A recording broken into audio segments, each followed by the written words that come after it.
Yo, what's up guys? It's your boy, Jay That Dude, back in with another video. And welcome to my King and Queen in the Ring review. This was honestly a decent PLE, honestly, some really good matches and one really questionable match too as well, which we're really going to talk about in a few. But overall, it was a pretty decent PLE and really short one too as well. So let's get on with the video. But first, we gotta talk about the pre-show. Bianca Belair and Jade Cargill versus Candice LeRae and Indy Hartwell. That was announced like literally, I think, on SmackDown too as well. We all know Bianca and Jade won. It was actually pretty entertaining too as well, actually. So it was a pretty decent match for a pre-show, honestly. And then we got the Women's World Championship match with Liv Morgan versus Becky Lynch. A pretty decent match too as well.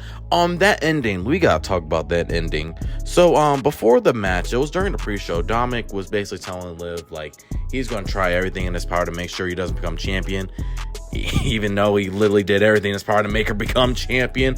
Because yeah, so he got the chair out for Becky Lynch to tell her to use it. Of course, Becky going to use it, and then yep, and that's how Liv is your new world champion.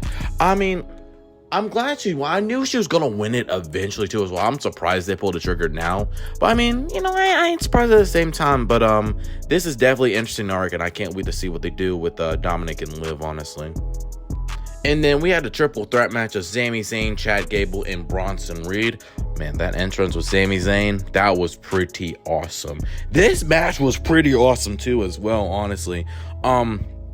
I ain't gonna lie, shout out to Bronson Reed, man. I was calling him a third wheel like throughout the weeks, but he was doing some moonsault, just flying like crazy. Shout out to Bronson Reed, man. Also, shout out to Chad Gable, man. He is really going over as a heel. And of course, Sami Zayn, he's also great too as well. And of course, the match also ends with basically Chad Gable telling Otis, hey, hit Sami. Go, of course, it backfires and Sami Zayn wins the match. It was a really entertaining triple threat match, honestly. And hey, I can't wait to see what happens. I don't know if they continue with the Sami Zayn and Chad Gable feud, but man, that was a pretty good triple threat match, honestly.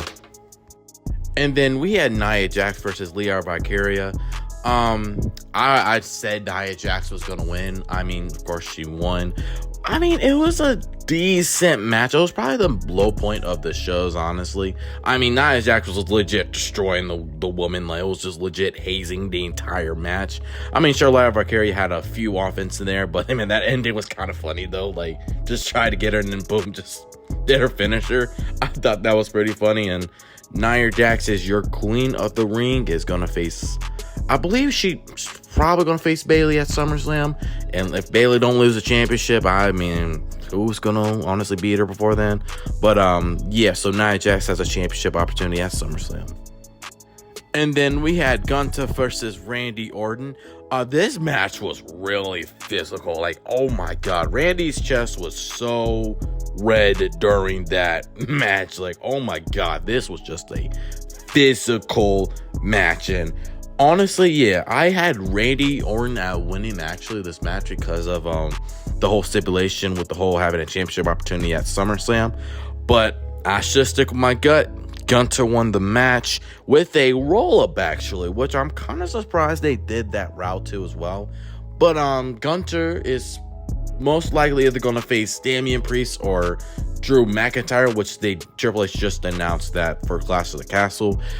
I don't know who he's honestly going to face, but at the same time, I see Gunther winning against either Drew or Damian Priest. And honestly, I hope it's Damian Priest because I would hate to see Drew become a transitional champion. But now, yeah, Gunther is your King of the Ring. And then we had Cody Rhodes versus Logan Paul for the undisputed WWE Championship. And this match had a really weird finish. Of course, throughout the match, you know, Logan Paul yesterday on SmackDown was like, oh, well, I don't have the brass knuckles. And of course, he was going to use the brass knuckles. And honestly, shout out to Michael Cole, man. He was out here confronting Logan Paul. I thought that was really funny. But I mean, it was a definitely entertaining match. It's just at the very end, some Saudi guy just helps out Cody, I think. And then Cody just wins the match thanks to and help from a Saudi guy. I'm just like, huh? I mean, we got Cody and Logan. Cody should not need no help from a random Saudi guy. So I just thought that finish was a little weird. I mean, it was a good match, but I think the finish was very weird. And that was the PLE. Like I said, it was a pretty good one with pretty good matches. Like I said, that ending was a little weird too as well, but it doesn't take away that it was a pretty good PLE. So honestly, I would give it around 7.5 out of 10. It was a really good one.